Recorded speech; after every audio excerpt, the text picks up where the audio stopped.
Hey, Julie, what are we looking at here? They look like knees.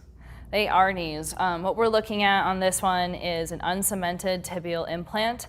It inserts into the tibia, and you can see the different types of porous structure that we can print on here to promote that bony ingrowth.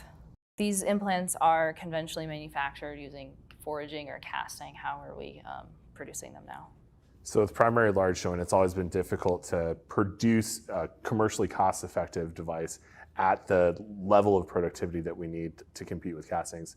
This is now being produced on the Flex 350 Dual, where we see a significant, more than double at times, production capability based on the multi-laser as well as the thicker layer thickness. Jeff, what's this one over here? This is a total knee arthroplasty, the femoral component of a total knee arthroplasty. Conventionally, these are made from a casting in cobalt chrome. With the introduction of the Flex 350 Dual, as well as a validated cobalt chrome parameter set, we're able to print these at a cost competitive margin to what a casting would be able to produce. You can also then have a porous backed cobalt chrome to produce that osseointegration that we like out of a lattice structure.